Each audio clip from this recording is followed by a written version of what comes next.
और बड़ी खबर आपको पूर्णिया से बताते चले, जहां पर नवरत्न मोहल्ले में महिला से लूट हुई है। सोने की चेन लेकर लुटेरे जो हैं वो फरार बताए जा रहे हैं। बाइक पर लुटेरे सवार थे। पूरी घटना सीसीटीवी कैमरे में कैद हो गई। किशनगंज की महिला रहने वाली बताई जा रही है। बेटी के घर महिला आई थी और इसी दौरान जब वो लौट रही थी तो बाइक सवार लुटेरों ने उसके गले से सोने की चेन छीन ली और ये पूरी घटना सीसीटीवी कैमरे में कैद हो गई है।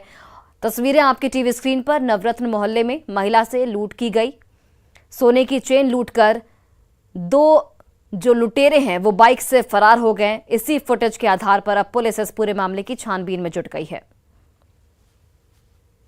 घर से निकलकर अपना गेट पर खड़ा हुए हैं।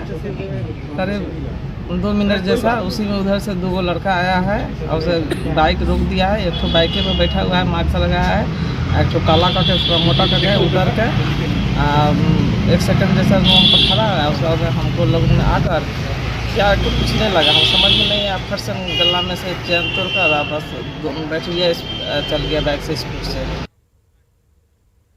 मधेपुरा सदर अनुमंडल की कुमारखंड थाना क्षेत्र के रहटा चौक पर एक जूट गोदाम में अचानक भीषण आग लगने से लाखों का जूट जलकर राख हो गया।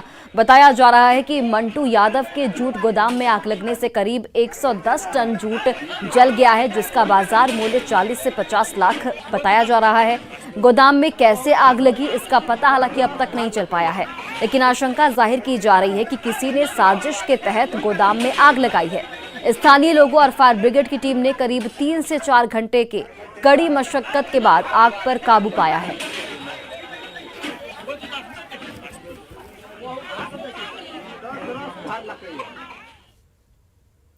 बेतिया के नौतन के एसएफसी गोदाम में सड़ा चावल देखकर डीलर भड़क गए और राशन उठाने से इनकार कर दिया।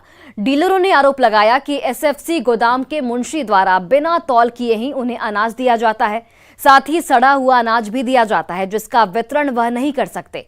डीलरों ने गोदाम के मुंशी को हटाने और साफ अनाज दिए जाने की यहां पर मांग की है। अरवा चावल दे रहे हैं, आधा उसमें उसना आधा अरवा, और उसके बाद सड़ा हुआ चावल दे रहे हैं जो खाने लायक नहीं है। आदमी तो आदमी है, उसको पशु भी नहीं खाएगा। यहाँ का जो मंसी है उनसे बोलने के बाद वो मंसी बोलते हैं कि हमको यही मिला, यही देंगे, आपको क्या खाना है, इसलिए हम माल नहीं ले जा रहे हैं। तो एक और बेटे का जन्म हुआ तो वहीं दूसरी ओर सीआरपीएफ जवान रहे पिता का अंतिम संस्कार। मोतिहारी में इस गमगीन अवसर पर हर किसी की आंखें नम हो गई और इसी भावुक पल में गगनभेदी नारों के बीच सीआरपीएफ जवान का अंतिम दर्शन करने बड़ी संख्या में लोग पहुंचे। दरअसल सीआरपीएफ जवान विकास झा की पत्नी का प्रसव होने वाला था। इसकी कारण विकास कश्मीर से छुट्टी में घर आ रहे थे, लेकिन रास्ते में जम्मू में हृदय गति रुकने से उनकी मौत हो गई। वहीं गांव में विकास का शव पहुंचने से पहले शुक्रवार को उन्हें पुत्र रत्न की प्राप्ति हुई। शव के साथ सेना के जवानों ने बच्चों को तिरंगा सौंप गार्ड ऑफ ऑनर दिया। वहीं सांसद और विधायक भी उनके अंतिम संस्कार में शामिल हुए।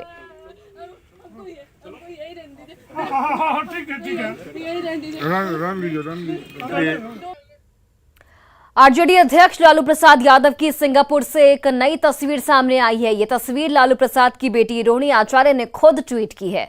इस ट्वीट में रोहिणी काफी भावुक संदेश लिखती हुई नजर आई है। रोहिणी ने लिखा है कि हमने ईश्वर नहीं देखा, लेकिन ईश्वर के रूप में अपने पापा को देखा है। लालू प्रसाद का 2 दिन बाद किडनी ट्रांसप्लांट होने वाला है। रोहिणी आचार्य अपने पिता को अपनी एक किडनी डोनेट कर रही हैं।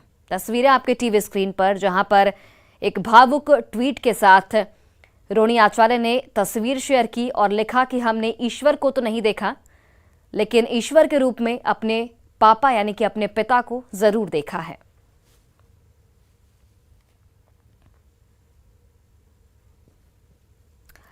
देश रत्न डॉक्टर राजेंद्र प्रसाद की जयंती आज धूमधाम से मनाई जा रही है और इस मौके पर छपरा स्थित जिला स्कूल में भी उनके प्रतिमा पर लोगों ने माल्यार्पण किया। बता दें आपको कि डॉक्टर राजेंद्र प्रसाद छपरा के जिला स्कूल में प्रारंभिक शिक्षा प्राप्त किए थे। यहीं पर उनके परीक्षा के दौरान परीक्षक ने लिखा था कि examinee is better than examiner. हालांकि आज उनकी कोई भी समिति इस विद्यालय में मौजूद नहीं है और जो स्मारक स्थल है वह भी उपेक्षित है, जहां माल्यार्पण के लिए एक सीढ़ी तक मौजूद नहीं है। लोगों ने इस स्थल को विकसित करने के साथ ही उनके स्मृतियों को यहां एक संग्रहालय के तौर पर स्थापित करने की मांग की है। शिवाजी में उस समय के जिलाधिकारी ने कुछ विद्यालय से भी पैसे लेकर के और ये करा दिया, लेकिन इस पर गहन चिंतन की जरूरत है।